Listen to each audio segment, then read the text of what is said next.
I had a tough time sticking to the G code. Would have thought I was busted the way I flip modes.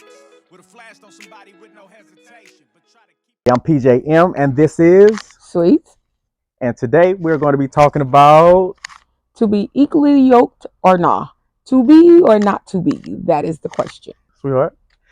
So my thought and my question is it easier in marriage to be equally yoked? To me, I feel like it is easier. It makes marriage smoother if you are equally yoked. And when you think about equally yoked, there's so many components to being equally yoked. Most definitely for me spiritually, because that realm to me rules everything, the spiritual realm. So if you want to go to church and you want to go to a conference and he want to go to Timmy's Titties and Tots, like, nah, that ain't gonna work. Or he gonna be Bobby's booties and breasts or something. Like, Right. no, that ain't gonna Right. work. Right. So it's going to cause complication. It's going to cause confusion. How the Bible says, how can two walk together unless they agree? So to me, it is most definitely better to be equally yoked. Even on the financial stance, that sometimes people's marriages are ruined Right. because of money, and one wants to spend like crazy and one doesn't. They are not compatible in that lane. Like, he's trying to save things and she's just going out buying red bottoms and beer bottle tops. Who knows? Magic beans. We don't Right. know. But Right. to me, it is most definitely easier to be equally yoked. Because the Bible don't lie. Yeah. He don't lie. We lie, but he don't lie. What you think? That's oh so true. I recall, even in our marriage, I was the one who kept us unequally yoked. And I'm still learning and have learned and still learning how to keep us equally yoked. And that only happens through my submission to Christ and her submission to Christ, as we keep Christ in the center of us. So I had to learn that it doesn't work with the scale tip, that every time that you tip the scale, it causes that imbalance and it causes so many imperfections. You can only walk in perfection together through Christ. That's the only way that you can keep the scale balanced, because he's the one who holds everything. He's the one who sits in the center of everything. And he's the one who continues to extend the blessings of being equally yoked. It's really a blessing to be equally yoked, because there are less problems. There are less things that you got to deal with.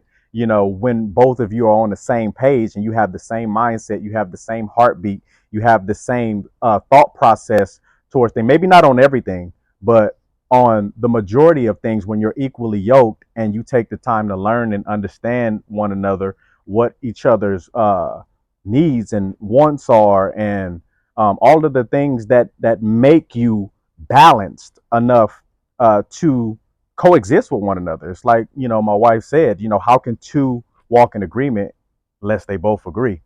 So I believe, as well as my wife believes, that it's better to be equally yoked. Way better on any given Sunday, Monday, Tuesday, Wednesday.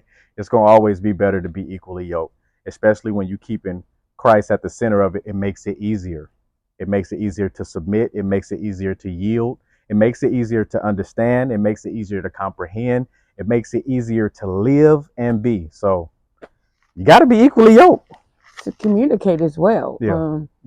And then be on the same page. You're talking about all of the hard things that, sometimes you don't want to talk about or you don't want to deal with. But if you don't deal with it and you're not yoked up on that same that wavelength or that thought process or that Right. pattern or that movement, then you won't be able to sustain it, because you want to go bury their head like an ostrich, and the other one want to sweep everything out.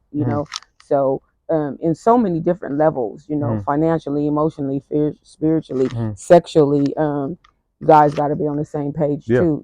Because it ain't no good when he or she want to be together, or they want to visit with one another, and the other one is like, no, not tonight, no, never, not, never, no, not. The Bible no. call that knowing one another. Yeah.